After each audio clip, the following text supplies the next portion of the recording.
Connaissez-vous l'art-thérapie? Il y a 10 mois, Clémence a appris qu'elle était atteinte de la maladie de Hodgkin, un cancer des glandes lymphatiques. La jeune femme de 30 ans est en rémission depuis peu, mais les traitements et la maladie lui ont laissé différentes douleurs. Les douleurs, c'est le corps qui est fatigué, qui a du mal à se remettre en marche, surtout les muscles. Je me souviens, j'avais mal aux cuisses, mais les douleurs psychologiques, c'était plus important que les douleurs physiques. Sévine, quant à elle, a affronté son premier cancer du sein en 2012 et a suivi un traitement pendant plusieurs années. À 60 ans, elle fait face à une récidive osseuse depuis 3 ans qui impacte elle aussi son corps et sa tête. Psychologiquement, on devient différent des autres parce qu'on a eu la mort en face. Donc on se sent un peu déphasé, on recule ou différent des autres. Grâce à leurs cancérologues respectifs, les deux femmes suivent depuis 6 mois un parcours de soins hors du commun à l'Institut Raphaël, en région parisienne. Le premier centre européen en santé intégrative qui accompagne gratuitement des patients atteints de maladies chroniques. Créée il y a 5 ans, cette structure associe la médecine conventionnelle à des pratiques complémentaires. 3200 patients en ont déjà bénéficié, avec un parcours de soins individualisé en fonction de leur douleur. Une fois par mois, la thérapie artistique s'invite au château de Versailles. 5 femmes y sont conviées par leur médecin pour un atelier exceptionnel. Je vous propose, puisqu'on passe là, d'aller voir une sculpture qui n'est pas accessible au public, puisque c'est dans cet espace, et qui est quand même vraiment très très belle, très fine. Donc quand nous, en art-thérapie, on va agir sur la douleur psychologique, ça va également agir sur la douleur physique.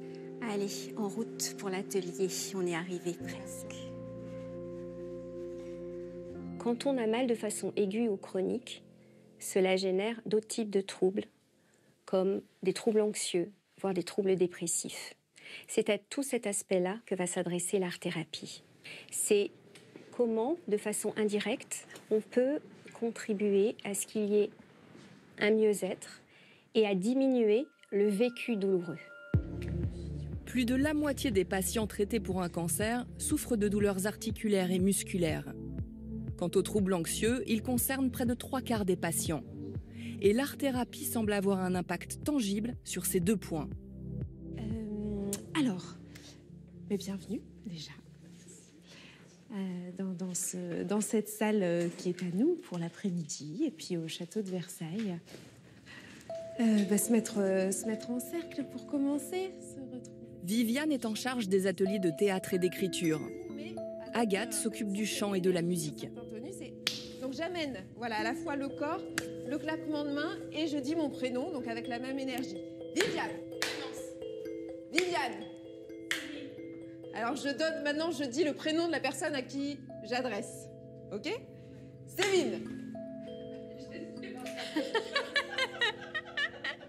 Là où on a voulu amener les patients avec Agathe, c'était sur ce travail de la voix en particulier, puisqu'on travaille la voix parlée, projetée au théâtre avec la dramathérapie, et Agathe plutôt sur la voix chantée et la voix parlée également.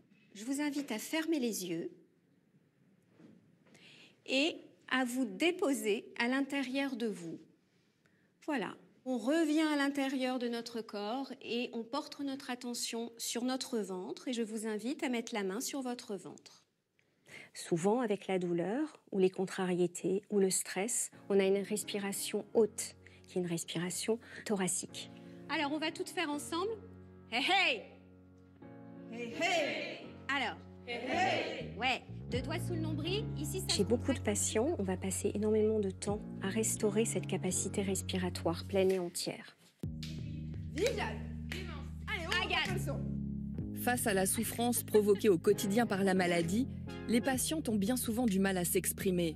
Ici, elles peuvent rire, crier, jouer, improviser, mais au-delà de l'exutoire immédiat, qu'est-ce que la beauté? Chaque étape les mène à dompter leur douleur et à s'adapter à des situations inattendues auxquelles la maladie les confronte régulièrement. On va se mettre 2 par 2. Ça tient, Chantilly. Ça tient. Les personnes, quand elles improvisent, oui, elles sont dans une situation d'instabilité, mais elles y répondent. Et elles trouvent une manière créative d'y répondre. Ça tient gentil. Ça tient gentil. Ça tient gentil. C'est ce travail-là qu'on fait par l'improvisation et sur lequel on insiste beaucoup en dramathérapie, c'est travailler cette instabilité pour que la personne elle soit en capacité de faire preuve de résilience à tous les moments de sa vie. Je peux dire que j'ai été très déstabilisée parce que je voulais donner le meilleur de moi-même, mais je ne savais pas comment. Et finalement, au bout d'un certain temps, j'ai éprouvé beaucoup de plaisir et je me sentais en confiance.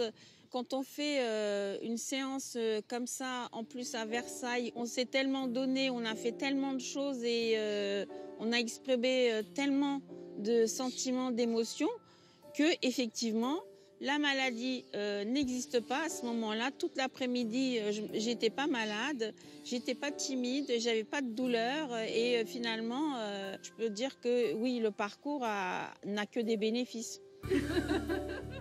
Au bout de 2 heures, l'expérience à Versailles touche à sa fin.